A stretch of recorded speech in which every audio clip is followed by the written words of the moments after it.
All right, welcome to another episode of Moose's Gear Goo Review. Today we're doing a knife review of the Benchmade North Fork. The Benchmade North Fork is part of Benchmade's Hunt series of knives, and they're a series of knives that were really catered towards hunters specifically, and then campers and backpackers. They kind of fulfill the outdoor wilderness role. I wouldn't say they're wilderness survival knives, but they're outdoor wilderness knives. So for people who are planning on hunting, skinning game, that type of thing. So the model number is 15031-2.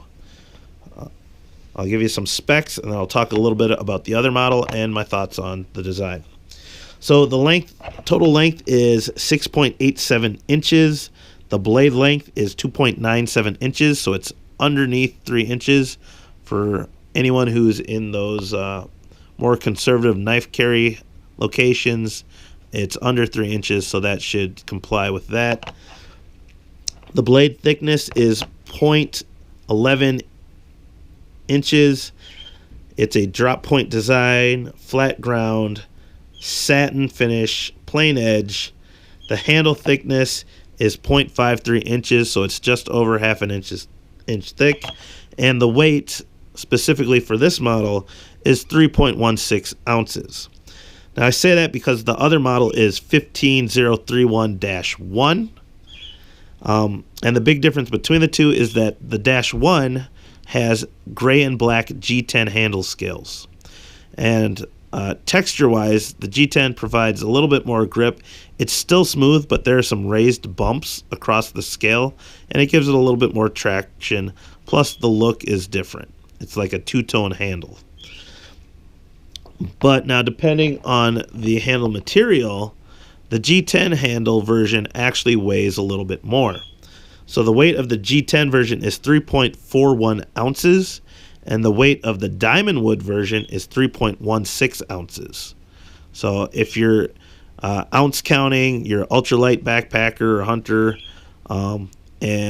or if you're just a person who wants to carry the lightest model or the lightest version of the knife, go with the diamond wood. It isn't much lighter, but it's the lightest possible version you can carry. Talking about the blade design, it is a drop point design. The major bevel or whatever angle on it, the flat grind, goes about 3/4 of the way up, and then you get the flat blade stock. It is a flat ground blade, and you can see it's kind of two-tone. You have kind of like these vertical grind marks, and then the actual flat grind portion looks more of like a satin stonewash.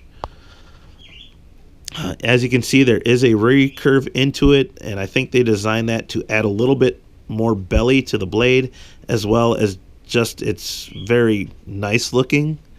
It looks really cool on this blade, but because it's meant for the outdoors, I think it would have been more practical to have a straight edge blade. But either way, it still looks nice, and the recurve isn't that bad. So it's not a very deep recurve, so you can still sharpen it on like the Spyderco Sharp Maker or whatever, which I use, and it's actually pretty easy to use it on that. That being said, it has jimping in the normal thumb spot, dual thumb studs for left-right open, and then it has jimping at the front of the blade, and that's designed so you can actually bite up on the blade and use it for skinning or finer tip carving, and it gives you a lot of control. It's a good design jimping, and it works well.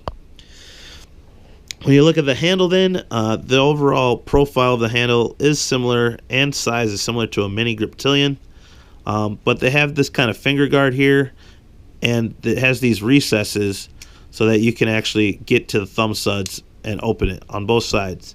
And that makes it really comfortable, and you can just lock it into your hand, and your thumb locks into that jimping. So it's very comfortable. And then it also has the diamond wood is a wood fiber handle that's compressed, and so because it's compressed with resin, it's not going to absorb blood or sweat or water like normal wood handle scales would. So it's much more weather resistant and impervious to liquids. But it still looks like real wood grain.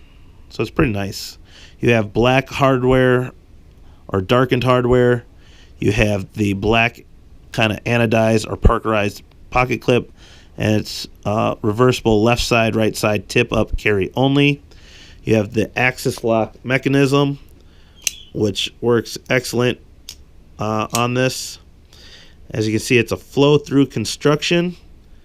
So you just have the pivot pin, the stop pin, the Axis lock, and then the two backspacer standoffs. As you can see as well, it is a stainless steel. It has stainless steel liners, and both sides are milled out very nicely, reducing the weight. And one of the better upgrades to a knife this size, especially coming from Benchmade, is the fact that it has a larger lanyard hole. A lot of the lanyard holes on some of the Benchmades are just too small, or at least for people who like 550 paracord, it's too small for that. But this is big enough to fit 550 paracord. It takes a little bit to work it through both sides, but once you get it through, it fits it perfect. You have full size paracord in the handle. Also, you can see that it has some other kind of aesthetic features. From the profile, you don't see any, but when you tip, you can see the cutouts or in the handle, and that's kind of just the design of the Hunt series. A number of the Hunt series knives has that kind of cutouts in most of the handles, so it's pretty nice. So a quick comparison to some other blades you might know. We have the Kershaw Cryo G10. We have the ZT 770. We have a Swiss Army knife Tinker and the Bird Crow 2. Kind of line them up. I'd say out of all these knives, the knife that is closest in size, both in blade and handle, would be the Cryo. So I'll just get rid of these. I love this knife. And you can see they're pretty similar in size and shape. The blade is a little bit longer on the North Fork as well as the handle. Blade thickness is about the same, but I'd say the Cryo is just a hair thicker. Weight-wise, the Cryo is much heavier, and the handle is a slight thinner.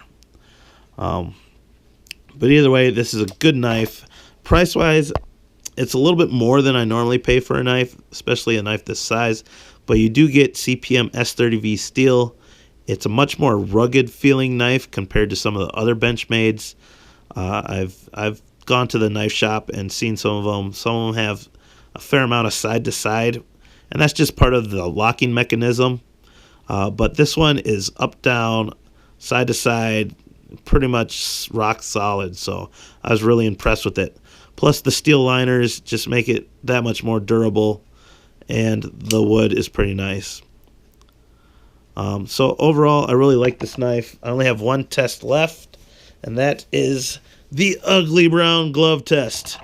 So ugly brown glove test is to show whether or not a knife is easily usable with a glove, because some of us wear gloves when we go hiking or we're outside or if it's cold out. So it's good to know. So as far as opening, the thumb studs are fine. This thing is super smooth. I believe it has bronze phosphorus washers in there, buttery smooth. The only thing is, because my gloves are a little bit bulky and I don't have sure grip with the scales, my pinky finger kind of gets in the way, and that's just part of the gloves. But because the wood scales are smooth, with cloth gloves like this, I really have absolutely no traction. So this thing can just slip right out of my hands. And I don't feel 100% comfortable using gloves with these. So you'd be better off using bare hand, or have a rubberized glove or a glove with some sort of texture. But with that finger choil or that finger guard there and the jimping, I can get a little bit of a grip, but not the best. The other thing is, it doesn't come with that moose skull on it. It might be cool if it did. But this is one I got customized at Sparta Knives in Rosedale Mall when Benchmade was there doing free engraving. So pretty awesome. Check out Sparta Knives They have a Facebook page, and I'll maybe put the link in the description below. Other than that, if you're interested in some of the other knives you saw, I'll try to do reviews on those. But check them out. Check this out. You can look in the eye in the upper right-hand corner for links to other videos. And I do recommend this knife. I give it a 5 out of 5. It'd be a solid 5 if the price point was down more around $120. I paid $150 for it.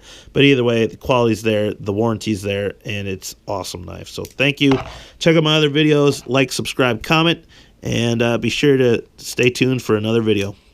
Thank you. Have a good night.